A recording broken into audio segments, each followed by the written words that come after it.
पन्नगे च सुरेन्द्रे च कौशिके पाद संस्पृशि निर्विशेष मनस्काय श्री वीरस्वामिने नमः। आर्हत वाङ्मय में कहा गया है, अट्ठ सुहुमा इम पेहाए जाइम जानित्तु संजये दया ही गारी भूएसु आस चिट्ठ सए हिवा। अनुकंपा एक शब्द है जो अहिंसा से गहराई से जुड़ा हुआ है।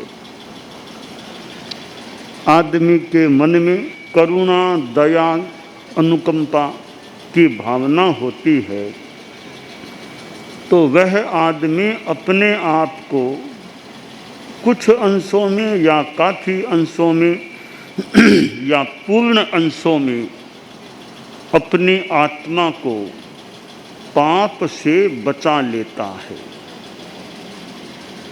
अहिंसा की साधना और दया का भाव साथ हो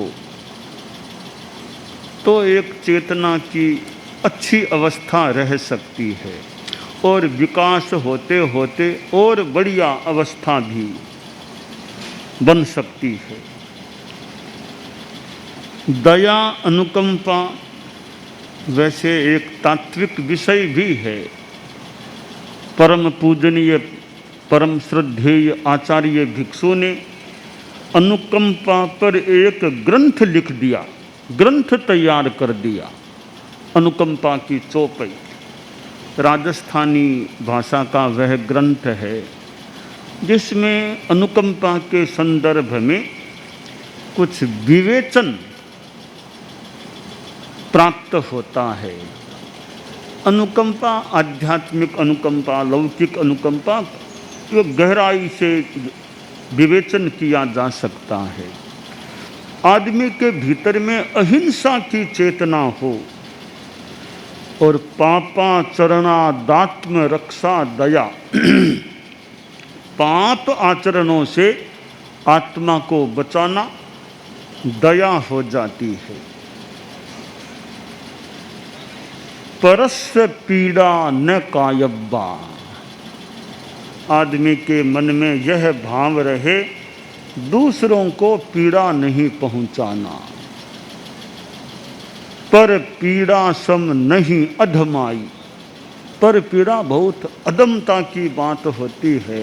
हो सके तो किसी को आध्यात्मिक सहयोग देने का प्रयास करें, आध्यात्मिक चित्त समाधि पहुंचाएं, और वो संभव न हो तो कम से कम जानबूझकर व्यर्थ किसी को तकलीफ न दे।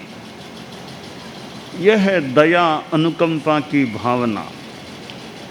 और जीव अपने आयुष्य बल से कोई जी रहा है, हम तो अलग बैठे हैं, वो जी रहा है, तो इसमें कोई हमारा उस पर उपकार क्या है? कोई अपने आयुष्य का समापन होने से मर गया तो उसका हमें कोई पाप नहीं। कोई मारता है वो अपने आप में हिंसक है, उसे हिंसा का पाप लगता है। और नहीं मारने का संकल्प है कि मैं किसी को नहीं मारूंगा, इसको भी दया कहा गया है। गुणों की खान दया है। जीव जीवते दया नहीं, मरे होते तो हिंसा मत जान। मारन वाला ने हिंसा कही, नहीं मारे होते तो दया गुण खान। आश्रय तो मन में अनुकंपा, दया हो कि मेरी ओर से किसी को व्यर्थ तकलीफ न पड़ जाए। साधु तो अहिंसा मूर्ति, दया मूर्ति होना चाहिए। एक साधु था, गोचरी भिक्षा के लिए एक स्वर्णकार सुनार के घर में गया तो तो घर में वो नीचे वो सुनार का कार्यालय था जहाँ वो काम किया करता था। उसके आसपास पहले साधु गया और सुनार उस समय इस सोने के गोल्ड के जौ बना रहा था। सोने के जौ देखा, संत आए हैं तो बोला महाराज बहुत कृपा की, भिक्षा लीजिए। हाँ भाई, भिक्षा के लिए ही आए हैं, अभी तो गोचरी भिक्षा के लिए आए हैं।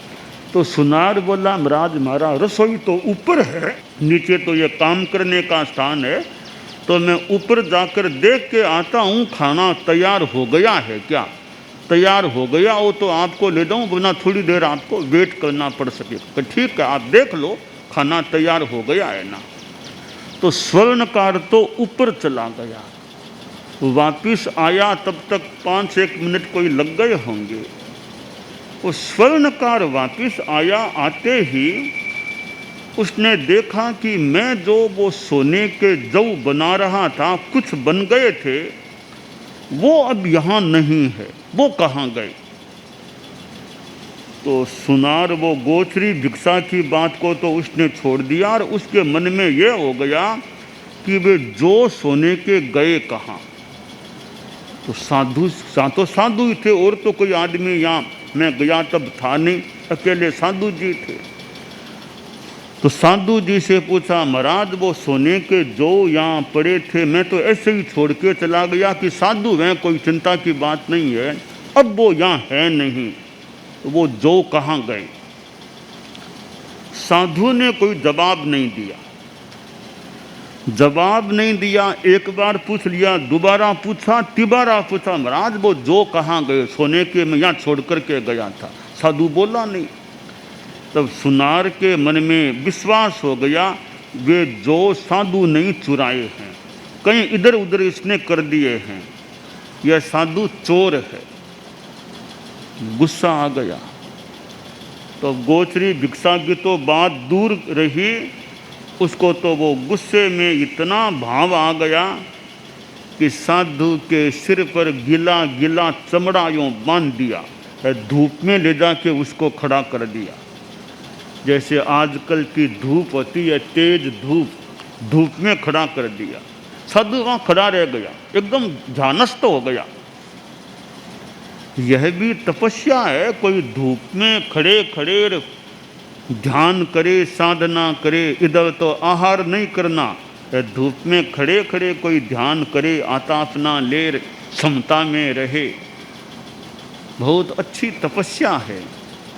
आया वयंति गिम्मेषु हेमंतेषु अवावुरा वासासु परिसंलीना संजयासु समाहिया। शास्त्र में कहा गया कि साधु तो गर्मी में आतापना लेते हैं, सर्दी में सर्दी को सहन करते हैं, वर्षा में प्रतिसंलीन रहते हैं।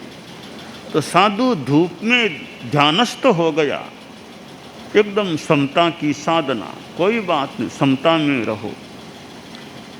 अब कोई योग बना, वो धूप वो चमड़ा इस प्रकार ऊपर बांधा हुआ, ऊपर से खिंचाव हुआ, कोई नसों का और का क्या स्थिति बनी, साधु का देहांत हो गया, प्राणांत हो गया। डेड बॉडी पड़ गई, नीचे पड़ी थी। इधर वो सुनार वहीं अपने हटड़े के वो कार्यालय के आसपास था। तो उधर पेड़ पर कोई क्रौंच पक्षी था, वो नीचे आया और उसने विष्टा मल किया, उसके मल में वो सोने के जौ थे। सुनार ने देखा रे सोने के जो यहाँ है, पूरी गिनती की, जितने छोड़ के गया था वे सारे उतने के उतने उस क्रौंच के शरीर से निकले।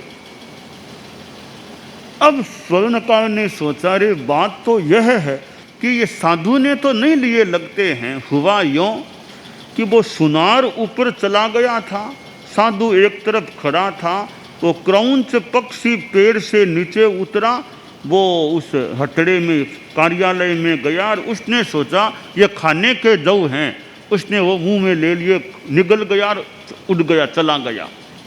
अब फिर वो उसके मल विष्टा में वो निकल भी गए। अब साधु को पूछा गया, साधु ने कोई जवाब नहीं दिया। अब जवाब क्यों नहीं दिया?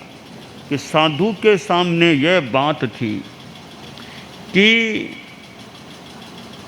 अगर साधु यह कह देता कि वो क्रौंच पक्षी आया था और वो खा गया है, ले गया है, तो संभव है सुनार उस क्रौंच पक्षी को मारता, उसके पेट में से जो निकालता।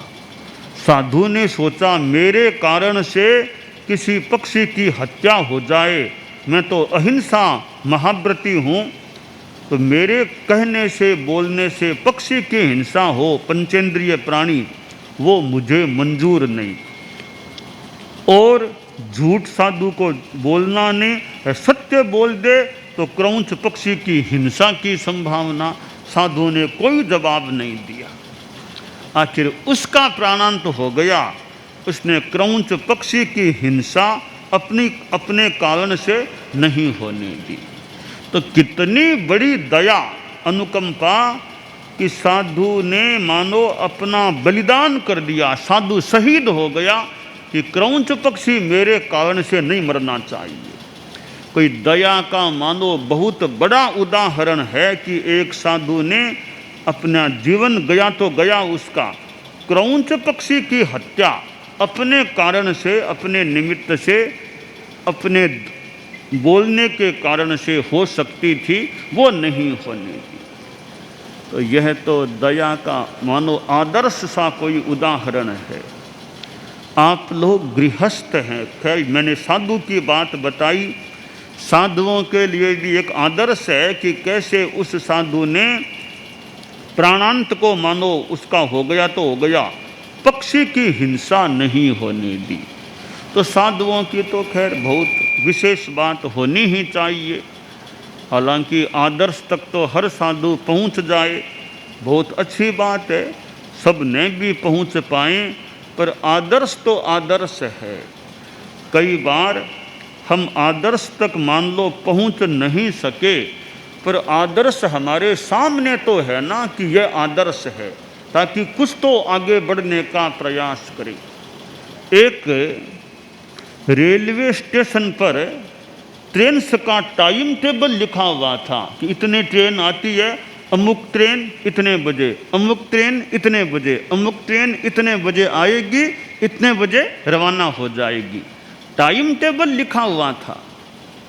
तो स्टेशन का अधिकारी बैठा था और भी कई लोग थे, बातचीत हो रही थी। तो एक नागरिक बोला कि यह टाइम टेबल लगाना आपका फालतू है, आपकी प्राय हर ट्रेन लेट आती है, हर ट्रेन लेट आती है, फिर लेट रवाना होती है। टाइम टेबल लगाने का मतलब क्या हुआ? ट्रेनें लेट आती है यहाँ, तो क्यों टाइम टेबल लगा रखा है आपने? फालतू है। हमारे संत भी कभी कोई सोच लें कि इतने नियम हैं, सब नियमों का पालन थोड़ा ही होता है। कोई क्यों फालतू नियम लिखित रहे, क्यों फालतू नियमों को लिखना चाहिए? कौन इतना बराबर पालन करता है? तो वो स्टेशन का जो अधिकारी था, उसने बार बार उसको कहा गया कि टाइम टेबल लगाना फालतू, ट्रेनें तो लेट आती है। तब स्टेशन के अधिकारी ने कहा, देखो भैया, ये टाइम टेबल है, ठीक है, ट्रेन कभी आधा घंटा लेट हो जाए, कभी 1 घंटा लेट हो जाए। अगर टाइम टेबल है लिखा हुआ, तब हमें पता तो चलता है ना कि अमुक ट्रेन इतनी लेट हो गई, अमुक ट्रेन इतनी लेट हो गई, ताकि उसको कह सकें कि तुम्हारी ट्रेन आज इतनी लेट हो गई, आगे से ध्यान रखना। टाइम टेबल है तब हमें पता तो चलता है ना कि कौन सी ट्रेन कितनी लेट हो रही है। टाइम टेबल ही नहीं होगा फिर तो कोई बात ही नहीं, कोई ट्रेन कितनी लेट आएगी क्या पता चलेगा? यात्रियों को भी कैसे पता चलेगा कि टाइम टेबल आखिर है क्या? थोड़ी देरी हो जाए, आखिर ट्रेन आती तो है ना, आती तो है, यही बड़ी बात है, ट्रेन आती तो है। तो कि नियम है, कभी नियम को कौन पालता है? फालतू नियमों को हटाओ। अरे सारे मान लो नहीं भी पालें पूरे, तो कई तो पालते भी तो होंगे। इसलिए आदर्श है, आदर्श हमारे सामने है। ठीक है, आज हम 5 कदम आगे बढ़े, कल एक कदम और आगे बढ़ें, फिर और आगे बढ़ें, बढ़ते बढ़ते हम कभी आदर्श तक पहुंच भी सकते हैं। अगर आदर्श सामने होगा ही नहीं फिर तो हमें एक लक्ष्य भी कैसे मिलेगा कि वहाँ तक हमें पहुँचना चाहिए। तो साधुओं का तो खैर बहुत बड़ा आदर्श है एक, कि कैसे दया अहिंसा के लिए साधु का प्राण चला गया, जीवन चला गया, उसने दूसरे पक्षी की हिंसा नहीं होने दी। धर्म रुचि अणगार, धर्म रुचि अणगार, चींटियों के प्रति एक दया की कि चींटियों की हिंसा न हो। मैं खुद भले कुछ भी हुआ तो चींटियों की हिंसा नहीं होनी चाहिए। ये साधु संस्था के सितारे हैं, उज्जवल नक्षत्र हैं, जिनके जीवन से हमें एक दया अहिंसा की प्रकर्ष की स्थिति की प्रेरणा प्राप्त हो सकती है। तो साधुओं की बात यह, आप लोग गृहस्थ हैं तो गृहस्थों के जीवन में भी कई गृहस्थों में भी बहुत अहिंसा दया की भावना हो सकती है कि प्राणियों को तकलीफ न दें, जीवों के प्रति दया, प्राणियों के प्रति दया की भावना गृहस्थों में भी देखने को मिल सकती है कि नहीं मारना नहीं। सांप भी है, नागराज भी आ गया कि जहाँ तक हो सके इसको मारना नहीं, दूर भले छोड़ दें ले जाके, मारना नहीं नागराज को। तो किसी भी प्राणी को कि मारें क्यों, कि प्राणी को जहाँ तक हो सके हिंसा न हो। मच्छर भी हैं कि जहाँ तक हो सके मारे न जाएं, बचाव तो करना ठीक है, एक आदमी का बचाव का लक्ष्य हो सकता है, जहाँ तक हो सके वे प्राणी मरे नहीं। पेड़ भी हैं कि संभव हो सके तो बड़े पेड़ को काटना न पड़े, बिना काटे काटना न पड़े। कहीं कहीं मकान के बीच में पेड़ होता है, यानी उन्होंने पेड़ को काटा नहीं होगा, इस तरह मकान बनाया है कि बीच में पेड़ पड़ा है, मकान अपना बना लिया, मानो पेड़ को शायद काटने का काम नहीं किया। तो वृक्ष हैं, इनको भी जरूरी, अत्यंत जरूरी न वो तो काटना न पड़े, क्योंकि पेड़ में भी कितने जीव, जैसे शास्त्र में तो वनस्पति और आदमी की तुलना की गई है कि आदमी भी ऐसा, वनस्पति ऐसी, आदमी ऐसा, वो भी ऐसा, ये भी ऐसा। तो वृक्ष है, वनस्पति काज है, इसमें कितने जीव हैं, तो उनकी वो पेड़ को काटने के रूप में हिंसा न हो। यूँ गृहस्थों के मन में भी वो दया की भावना रहे कि जितनी हम दया पाल सकें। कि चींटियाँ भी हैं, चींटियाँ दिख रही हैं, उनके ऊपर पाँव क्यों रखें, इधर से रास्ता है ही तो चींटियों के ऊपर पाँव रख कर के क्यों जाएं, क्यों हमारे द्वारा फालतू चींटियों की भी हिंसा हो। तो अनेक रूपों में गृहस्थ भी अहिंसा का ध्यान दे सकते हैं। 40-50 कबूतर बैठे हैं, चुगा खा रहे हैं, आदमी उनके पास में से गुजरेगा तो कबूतर उड़ सकते हैं, उनके भोजन में अंतराय पड़ सकती है, जीव की हिंसा हो सकती है। तो कबूतरों का समूह बैठा है तो आदमी 5-7 मीटर दूर से निकल जाए ताकि कबूतरों को भी कष्ट न पड़े, उन्हें तकलीफ न पड़े। कुत्ता सो रहा है, उसकी शांति में भी हमारी ओर से बाधा न पड़े। यूँ तो पशु हैं, पक्षी हैं, प्राणी हैं, इनके प्रति भी हमारे मन में अहिंसा की भावना रहे, किसी को व्यर्थ तकलीफ न हो। यह दया अहिंसा, दया की भावना आदमी में होती है तो आदमी का यहाँ भी ठीक है, आगे भी अच्छा होने की संभावना बन सकती है। तो यह दया, दया सहु को कहे ते दया धर्म छे ठीक, यह दया धर्म है, इसकी आराधना आदमी करे। तो गृहस्थ लोग हैं कि प्राणी न मरे, यह तो दया है ही, और भी अपने व्यवहार में किसी को धोखा नहीं देना। वो व्यापारी का किसी के साथ कोई एग्रीमेंट हुआ था तो व्यापारी को लगा जो एग्रीमेंट हुआ है सामने वाला वो सौदा पूरा निभा नहीं पाएगा, तो सोचा बेचारा तकलीफ़ में है, संकट में है, कहा भैया वो रुक्का लाओ। रुक्का मंगाया और कहा लो ये रुक्का फाड़ता हूँ, बात खत्म हमारी। और बोला कि अपना नाम लेकर के कि दूध पी सकता है, यानी मैं दूध पी सकता हूँ, किसी का खून नहीं पी सकता, हमारा एग्रीमेंट निरस्त किया जा रहा है। तो ये दया की भावना कि दूसरा कोई संकट में है तो इस पर क्यों ज़्यादा भार लादा जाए, अपनी बात को समाप्त करें, इसको भी परेशानी न हो। व्यवसाय धंधा कुछ भी करे, उसमें किसी को धोखा नहीं देना भी कि धोखा दे कर के मैं पैसा अर्जित करने का प्रयास न करूं। आदमी के जीवन में यह ईमानदारी हो, किसी को धोखा नहीं देना। दूसरों को धोखा देना एक प्रकार से मान लो अपनी आत्मा को धोखा देना है, दूसरे को कष्ट देना एक प्रकार से खुद को कष्ट में डालना है। इसलिए कर्मवाद का जो सिद्धांत है कि जैसा करोगे वैसा भरोगे। आज तुम शक्तिशाली हो, आज तुम पावर में हो, आज तुम सत्ता में हो, पर हमेशा सत्ता रहेगी क्या? हमेशा तुम पावर में रहोगे क्या? अभी पावर है, सत्ता है, तुम्हारे कोई पुण्य का योग है, कोई पुण्य कर्मों का उदय होगा, तुम्हें सत्ता संपत्ति सम्मान मिल रहे हैं, परंतु अगर तुमने पाप किए, धोखा किया, दूसरों को कष्ट दिया, तो ये पुण्य के दिन कभी पूरे हो जाएंगे, बाद में अंधेरे के दिन आएंगे, तब बाद में पाप के फल भोगने पड़ेंगे तब। इसलिए पुण्य के समय में भी संयम रखना चाहिए।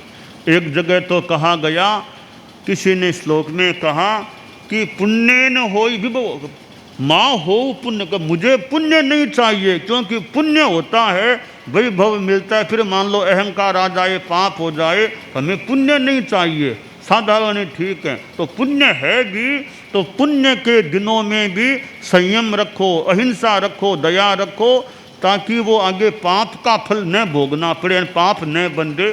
तो आदमी के जीवन में दया अहिंसा का भाव रहे, यह काम्य है।